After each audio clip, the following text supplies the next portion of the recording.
مشاهدينا أهلا بكم من جديد. خطوة جديدة تقطعها السينما الإماراتية في محاولة لترسيخ وجودها داخل قاعات العرض السينمائي وأيضا المنافسة على شباك التذاكر. الخطوة هذه المرة جاءت بفيلم كوميدي هو ضحاي في أبو ظبي لمخرجه ركان في أولى تجاربه السينمائية. المزيد مع فائزة العزي.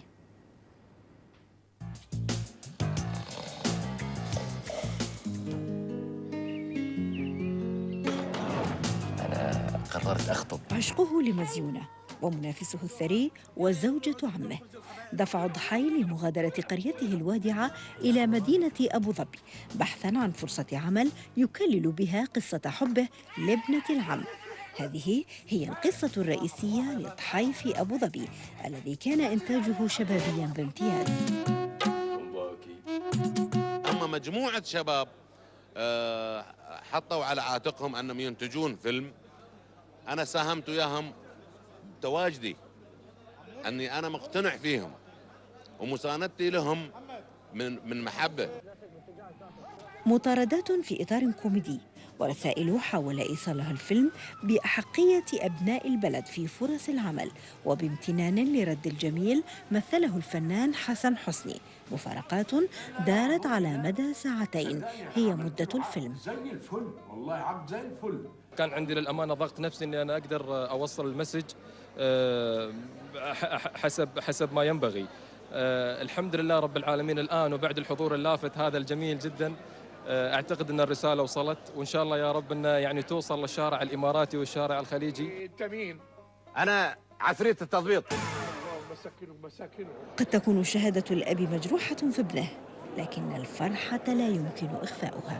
أنا أفتخر أن ابني قدم هذا الفيلم، لكن في نفس الوقت أنا فخور بالشباب اللي قاموا معاه، المجموعة اللي معاه.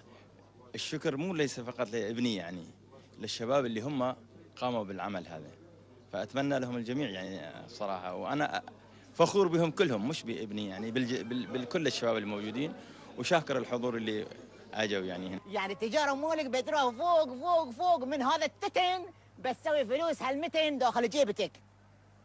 والله انك جبت القادو يا ما شلون كنت لما امشي في الحاره كل البنات اللي في الحاره يقعدوا يتكلموا عني ويشاروا. ضحاي في أبو ظبي تجربة سينمائية إماراتية وليدة تبحث عن تربة خصبة لتمد فيها جذورها أملا في دخول سوق السينما من بوابة الكوميديا التي قد تكون أحد العوامل الهامة في اجتذاب الجمهور. لبرنامج اليوم على الحرة من أبو ظبي، فائزة العزي. مشاهدينا إذن بعد سنوات من احتراف الإخراج في مجال الأغنيات المصورة يتجه المخرج ركان إلى عالم السينما من بوابة دور العرض السينمائي. أرحب به ضيفا في استوديو اليوم على الحرة. أهلا وسهلا فيك ركان. وأيضا مشاهدينا اسمحوا لي أرحب بالفنان عبد الحميد البلوشي أحد أبطال العمل. أهلا وسهلا فيك عبد الحميد، وحأرجع استضيفك لوحدك. بداية مبروك العمل، بعرف أنه عم بحقق نجحت وكان الافتتاح ناقصني أنا، ولكن شو أخذك على السينما والكوميدي بالتحديد؟ احنا دائما نقول احنا أسعد شعب في العالم. نعم. والدليل شوف السعادة في وجوه المقيمين الموجودين، فطبيعي أن نروح للكوميديا. إخراج فيلم سينمائي كوميدي بس لأنكم شعب سعيد؟ شعب سعيد، يعني اليوم احنا يعني ندور هم ندور نعم. حزن، لا الحمد يعني الدولة سعيدة، الناس اللي فيها سعداء، فأتوقع الشيء اللي تحس انه قريب منك يوصل لك. احنا اليوم ندور عن شيء نضحك نتونس فيه. عبد الحميد، من خلال خبرتك وتجربتك بالوسط الفني، قد ايه بتشوف انه عمل او فيلم سينمائي كوميدي ممكن ينافس وبقوة في صالات العرض الإماراتية؟ شوف احنا طبعا بالنسبة لنا الفيلم هذا مفاجأة كبيرة بالنسبة لنا احنا. وأنا إن شاء الله يعني ثقتي بالله سبحانه وتعالى كبيرة، وثقتي بالشباب والأستاذ ركان أيضا كبيرة، وإن شاء الله هذا الفيلم راح ينال إعجاب الجمهور كله. يعني مثل ما احنا شفنا الافتتاح الحمد لله، وكان الصدى وايد كثير جيد، فبالعكس في أصداء حلوة، وإن شاء الله نكون احنا وصلنا شيء. صحيح حضر الافتتاح 1600 شخص كان موجود بالافتتاح من نجوم وأشخاص ومجتمع الإماراتي وكله؟ لا الحمد، احنا بالنسبة لنا كان حضور مفاجئ، يعني ما توقعنا أن مسرح قصر الإمارات، يعني نادرا ما أن المسرح يبتدي، فوصل الجمهور حتى جالس على الدرج. فاعتقد انه مؤشر ايجابي. بعرف انه ميزانيه العمل كانت ضخمه، كان منا سهله. عاشور ريهان كان بهيدا الفيلم، يعني عن نص على الممثلين، وأنا بعرف إنه هي أول تجربة سينمائية لإلك. الرهان كان على عدة أمور. نعم. حتى الآن لم يقدم أي عمل إماراتي سينمائي يجسد الساحة المحلية، يجسد الإمارات 100%. الواقع المعاش. يمكن كان في بعض الأفلام نزلت يمكن من أسبوع على يمكن في السينمات، وكان في فيلم شهر 12 سوق على أساس أنه إماراتي، لكن المضمون وكان لما يدخل الجمهور الإماراتي تفاجأ أن هذا الفيلم فعلا إنتاج إماراتي، لوجوهات شركات كبرى دخلت في الإنتاج، لكن لما يدخل ويشوف الممثلين مش إماراتيين، اللكنة المستخدمة، اللهجة مش لهجة إماراتية، فأتوقع أن هذا يمكن يكون بداية وإن شاء الله وانطلاقة للسينما الإماراتية بسواعد إماراتية. سألته قد ايه الكوميدي ممكن ينافس على شباك التذاكر بالإمارات؟ الأفضل. احنا اليوم شعب بتحب نضحك، وهذه الابتسامه دليل ان الشعب بيحب نضحك. عبد الحميد، شو دورك بالفيلم؟ أنا شو طبعاً اخذك على هالفيلم كمان؟ شو اللي اخذني هي مفاجاه بالنسبه لي انا، صراحه ما كنت متوقع اني اشارك بالفيلم هذا. يعني سبحان الله، يمكن هو ادرى بالظروف اللي صارت وكيف انا وصلت للعمل هذا. وفي يعني انا اقدر اشكر الفنان احمد الانصاري، هو اللي رشحني بالفعل، لانه هو ما شاء الله في ابو ظبي وانا في فجيره، سبحان الله شو اللم هذا في هذا، يعني هاي حظوظ ونصيب طبعا. والحمد لله جيت اشتغلت معاهم، بالعكس اخذت الدور، كان دور حلو مركب وانا احب الادوار. مهدلي مش محدلي. هي مهدلي اختصار لمحمد علي، صح؟ صحيح. مهدلي. صحيح. ما بدك تخبرنا شوي عن دورك؟ والله ما ابغي احرقه، خلي الدور كذي، انا اقول بس تفاصيل بسيطه عنه. مهدلي دور حلو مركب، كاركتر جميل جدا.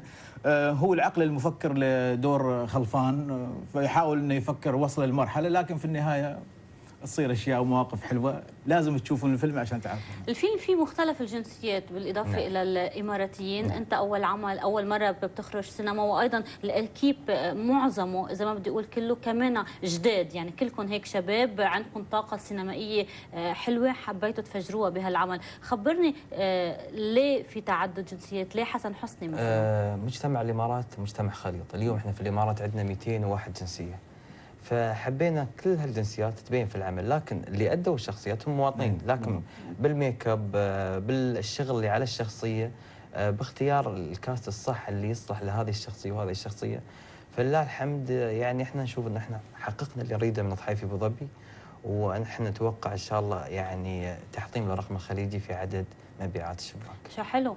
ليه ضحاي في ابو ظبي؟ لان بعد اضحيه في الخدمه الوطنيه، وبعد اضحيه في دبي، وبعد اضحيه في رحله علاج، او تقدرين تقولين اسماعيل ياسين الجديد. سلسله حتكون إن شاء الله. سلسله. طب اليوم السلسله بتحكي عن شاب عم بحاول يلاقي وظيفه او صعوبات انه تلاقي وظيفه بالامارات. اليوم ضحيه يجسد شخصيه فاتن، شخصيه محمد، شخصيه اي شخص في بدايه حياته. اول ما الواحد بدايه حياته يبدا يبحث عن وظيفه، فالشاب العربي بيشوف القصه قصته، الشاب الاماراتي بيشوف القصه قصته، الخليجي بيشوف القصه قصه طبيعيه، يبدا يبحث عن وظيفه، بعد ذلك يريد يتزوج والصعوبات اللي حصلها. فانا اوعد الجمهور ان شاء الله اللي راح يحضر للسينما راح يطلع مبسوط وراح يقول هذا جسدني. طيب عبد الحميد، انت عندك خبره بالدراما التلفزيونيه، كان عندك طبعاً. مشاركات ايضا سينمائيه نعم. سابقه، اليوم بهالفيلم تعاملت مع مخرج لاول مره بيخرج سينما، ولكن اكيد عملاق بالكليبات اللي عاملها، وانا بعرف من وقت ما كان يغني، يعني من حوالي 11 سنه لورا. بدي اعرف منك، صعبه تتعامل مع مخرج جديد وانت عندك خبره؟ يعني اليوم كيف كان التعامل مع ركان؟ بالعكس والله مش صعبه، لان الحلو ان دام ان عندي انا خبره، انا اعرف شو بالضبط هو يبغي المخرج، على اساس انه فاريحه، ما تعب اني شو تبغي اروح له واقعد معاه، لا بالعكس انا اريحه اعطيه مجال انه اكثر، يعني يفتح لي المجال ان أنا اشتغل اكثر بالكاركتر. اذا انا كنت ما عندي خبره وسابقه وما اشتغلت قبل، فيمكن اشتغل اوفر، يمكن اشتغل اقل من كذي، يمكن. فالحمد لله الخبره هاي افادتني، يعني انا اشتغلت مع مخرجين مش بس اماراتيين، الحمد لله. أنا اشتغلت مع مخرجين كبار، يعني سواء من الهند او من باكستان، او لان انا اشتغلت باكثر من لغه. نعم. بالافلام السينمائيه، ما ادري اذا عندك فكره عن وتجيد اكثر من لغه؟ طبعا وتجيد اكثر من لغه. موسوعه ما شاء الله. موسوعه. طيب سؤالي، حسن حسني كان معكم بطاقم العمل، حسن حسني هل كان وجوده لتجذبوا الجمهور العربي ككل؟ يعني عم نحكي عن المصري والسوري ولا حسن حسني دائما ارتبط اسمه بالنجاحات، صحيح، يعني هو ورقه رابحه، ورقه رابحه. كان الذكاء في جلب حسن حسني. طبعا اشكر الكاتب فيصل بحريز، اشكر منتج العمل فيصل بن احمد. يعني يمكن احنا جلسنا اكثر مره في اختيار، من نختار فلان لا اغير فلان. في النهايه وقع الخيار على حسن حسني، واعتقد ان اليوم حسن حسني مكسب يعني لاي مخرج او اي فريق يشتغل معه اليوم بهذه الخبره بهذا الكم من سنوات العطاء. اعتقد اضافه للعمل، اضافه للطاقم، للامانه اليوم ضحي والشباب اللي كانوا موجودين مع الاستاذ حسن اعتقد الكل استفاد منه. تعامله، احترامه للوقت، احترامه للوكيشن، احترامه للزملاء، على الرغم ما شاء الله يعني هو مدرسة كوميدية. أنا كمان بعتبر. كوميدية. عبد الحميد، أنت كممثل شو استفدت من وجود حسن حسني بعمل معك؟ شو أخذت منه وشو تعلمت؟ للاسف الشديد انا ما كانت مشاهدي كثيره معه، لكن تقابلت معاه، لكن بالعكس استفدت منه اشياء كثيره. يعني تستفيد منه الروح المرحه اللي موجوده في اللوكيشن. وانا عندي اهم شيء انه حتى سبحان الله يعني الروح المرحه كانت عند الستاف كامل، سواء الفنيين سواء الاخراج سواء الاضاءه. اعتقد ان هذا ايضا له اثر على هالفيلم هذا، لان حتى لو تشاهدين الفيلم تحسين انه في انسجام بين الممثلين وبين حتى كل الكوادر، وحتى يعني لدرجه في انسجام بينه وبين الكاميرا. يعني الحمد لله ان شاء الله دائما عم تعملوا افلام سينمائيه ببلد يمكن ما في صناعه سينمائيه حقيقيه. ب 30 ثانيه ركان، الطموح شو السينمائي؟ الطموح ان السينما الاماراتيه في الفتره القادمه تكون يعني بعد او منافسه السينما المصريه. حرام عندنا اكثر من 44 دار عرض ولا توجد افلام اماراتيه. عبد الحميد، كلمه اخيره. الكلمه الاخيره انا اقول فعلا اذا احنا ما غامرنا ما راح تكون صناعه سينمائيه هناك. عبد الحميد البلوشي، بدي اتشكر وجودك معنا بوعد المشاهدين بلقاء حصري معك عن جديد اعمالك برمضان. ركان انبسطت شفتك وشكرا لوجودك. مشاهدينا فاصل ونواصل بقيه اليوم مع باسل ونبيله.